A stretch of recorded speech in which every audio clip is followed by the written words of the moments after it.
You're at a nice, overpriced park, or maybe just waiting for your overpriced latte. You look over, and there they are. Two people so physically entwined they effectively become a single, eight-limbed organism. They're whispering, giggling, and engaging in what can only be described as aggressive nuzzling. Suddenly, your coffee tastes like dust. You feel a weird, itchy sensation behind your eyes. You aren't happy for them. You aren't inspired by love. You are deeply, biologically irritated. Why? Why does public displays of affection, PDA, trigger such a jaded, disgruntled response in the rest of us? Today, we're looking at the acoustic and visual intrusion of romance, the psychology of the third wheel, and why your brain treats a kissing couple like a software glitch in the social matrix. The number one reason PDA hits a nerve is that it turns every bystander into a non-consensual audience member. In a public space, we operate under a civil inattention agreement. I don't look at your phone, you don't listen to my breathing. But PDA breaks this contract. When two people start a heavy makeout session on the subway, they're essentially performing a private act in a shared space. Your brain has a vigilance trigger. When we see humans interacting intensely, our social monitoring system kicks in. We have to look, not because we're voyeurs, but because our survival depends on tracking high-energy social cues.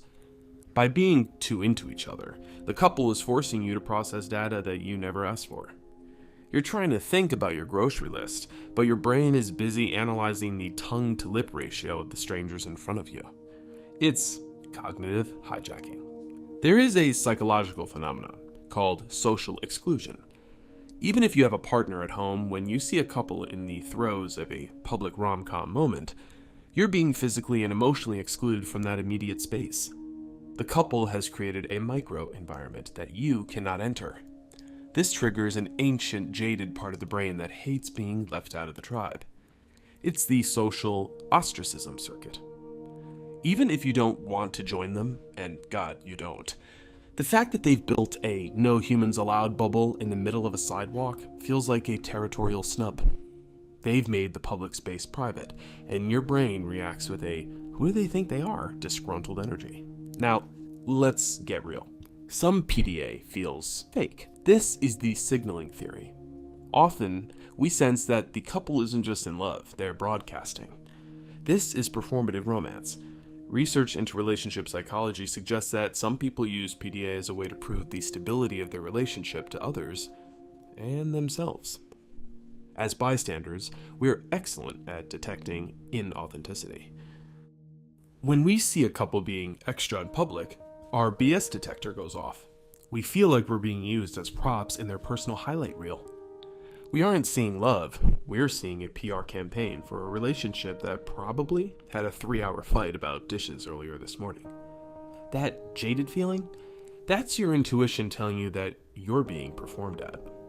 So, can we talk about the audio? Because the visual is only half the battle.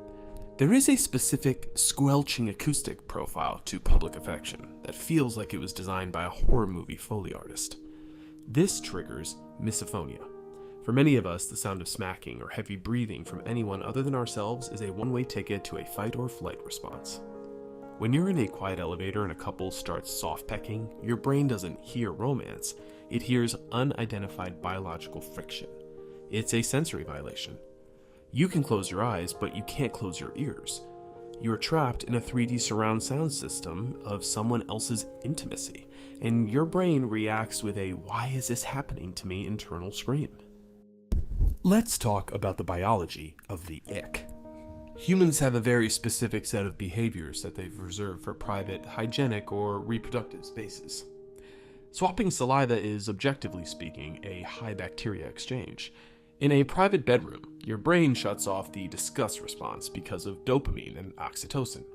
But for the rest of us, the ones not currently flooded with love chemicals, our disgust sensitivity is at full blast. We see a cute kiss and our brain processes it with the same hardware that it uses to monitor open wounds or spoiled milk. It's the parasite stress theory. Without the context of being the one doing the kissing, it's just two wet biological surfaces rubbing together in a place where people eat sandwiches. It's an evolutionary mismatch. PDA doesn't just happen on sidewalks, though. It happens on the shared furniture of life. We've all been there, The party where one couple has essentially claimed the only comfortable sofa by turning it into a wrestling mat for their tongues. This is resource hoarding. By making the space awkward for anyone else to occupy, they're effectively hoarding the social real estate. You want to sit down and eat your wings, but the sofa has been love-locked. You feel a disgruntled sense of injustice because their private needs have overwritten the public utility of the furniture. It's a subtle form of social bullying disguised as being cute. Finally, there's the atmospheric disturbance. Public spaces have a vibe. A coffee shop is for working. A park is for relaxing. A bus is for staring blankly into the middle distance while questioning your life choices. PDA is a vibe pollutant. It introduces an intense, high-stakes emotional energy into a low-stakes environment. It's like someone playing a tuba in a library. It's not that the music is bad, it's that it's tonally inappropriate. When you're trying to enjoy a quiet moment and two people start play fighting or hand-feeding each other, they're effectively rewriting the emotional script of the room. You're forced to live in their romance, and that's a heavy lift for someone who just wanted to eat a bagel in peace. At the end of the day, our irritation with PDA isn't because we're haters. Okay, maybe a 10% haters. It's because we value the social neutrality of public life. We love that you're in love. Truly. We're thrilled by your oxytocin levels. But for the love of everything holy, keep the soul-gazing and the neck-nibbling behind closed doors. The sidewalk is for walking, and the subway is for avoiding eye contact. We aren't lonely, we're just trying to maintain the boundary between human civilization and the Discovery Channel. If you've ever had your lunch ruined by a couple who couldn't keep their hands off each other, hit the like button. Subscribe for more jaded deep dives into why everyone, including you, is a little bit annoying. Tell me in the comments what's the most illegal level of PDA you've ever witnessed. I'll see you in the next one. Stay respectful, stay distant, and for the love of God,